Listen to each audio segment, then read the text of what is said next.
Management.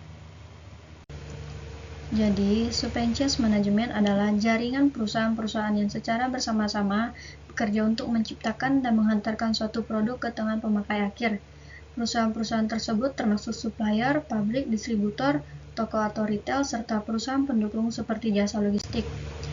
Pada supply chain terdapat rantai pasokan yang terdiri dari supplier, manufaktur, distributor, retail, dan customer.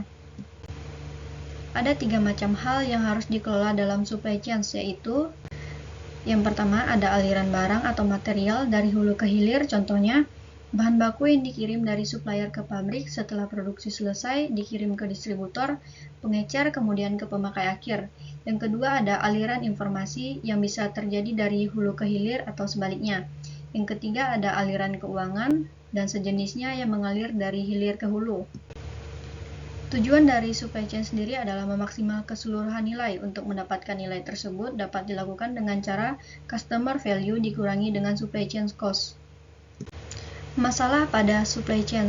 Yang pertama ada kurangnya infrastruktur logistik, menimbulkan ketidakpastian waktu pengiriman. Yang kedua ada masalah kualitas bahan dan komponen, dapat berkontribusi untuk kekurangan dalam rantai pasokan.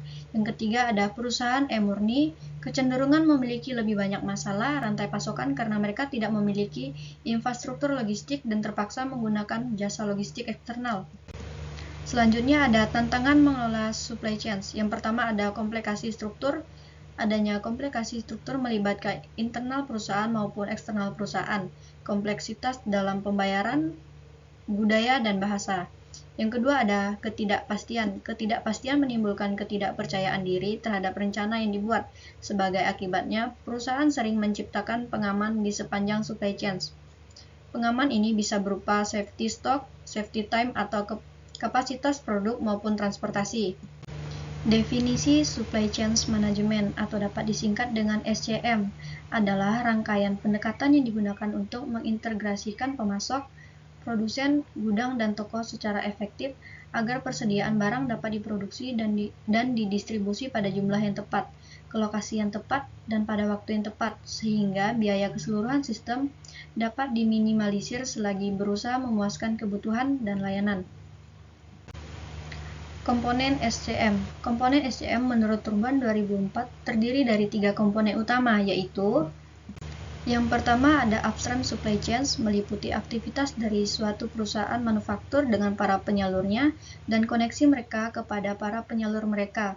Aktivitas utama adalah pengadaan. Yang kedua ada internal supply chain, meliputi semua proses in-house yang digunakan dalam mentransformasikan masukan dari para penyalur ke dalam keluaran organisasi itu. Aktivitas utama adalah manajemen, produksi, fabrikasi, dan pengendalian persediaan. Yang ketiga ada downstream supply chain, meliputi semua aktivitas yang melibatkan pengiriman produk kepada pelanggan akhir. Aktivitas diserahkan pada distribusi, transportasi pengudangan, dan after sale service. Selanjutnya ada area cakup SCM. Bagian pertama yaitu pengembangan produksi, cakup kegiatannya, melakukan riset pasar, perancang produk baru, melibatkan supplier dalam perancangan produk baru. Yang kedua ada pengadaan, cakupan kegiatannya, memilih supplier, mengevaluasi kinerja supplier, melakukan pemulihan bahan baku dan komponen, memonitor supply risk, membina dan memelihara hubungan dengan supplier. Yang ketiga ada perencanaan dan pengendalian, kecakupan kegiatannya, demand planning, peramalan permintaan, perencanaan kapasitas, perencanaan produksi, dan persediaan. Yang keempat ada produksi, cakupan kegiatannya, eksekusi produksi, mengendalikan kualitas. Yang kelima ada distribusi, cakupan kegiatannya, perencanaan jaringan distribusi, penjadwalan pengiriman, dan memelihara hubungan dengan perusahaan jasa, dan memonitori service level di tiap pusat distribusi. Manfaat SCM secara tidak langsung. Yang pertama, kepuasan pelanggan. Kedua, meningkatkan pendapatan. Ketiga, mengurangi biaya produksi. Keempat, pemanfaatan aset semakin tinggi. Kelima, peningkatan laba. Yang keenam, perusahaan semakin besar. Manfaat SCM secara langsung. Yang pertama, secara fisik dapat mengkonversi bahan baku menjadi produk jadi dan mengantarkannya kepada konsumen akhir. Kedua, SCM berfungsi sebagai mediasi pasar, yaitu memastikan apa yang dipasok sesuai dengan aspirasi pelanggan. Yang ketiga, melalui pelaksanaan SCM, Pemasaran dapat mengidentifikasi produk dengan karakteristik dan atribut yang diharapkan konsumen, sehingga bisa dikomunikasikan kepada perancang produk. Peran teknologi internet yang pertama, electronic procurement. Salah satu model pengadaan yang mendukung hubungan jangka pendek adalah e-auction, yaitu suatu aplikasi untuk mendukung kegiatan lelang yang dilakukan secara elektronik. Pembelian mengundang beberapa calon supplier untuk menawarkan harga produk dengan spesifikasi dari jumlah tertentu dalam waktu yang telah ditentukan. Supplier dengan harga terendah yang dianggap menang. Selanjutnya, e-fulfillment. Pemenuhan pesan pelanggan secara elektronik, menerima order melalui email atau web-based ordering.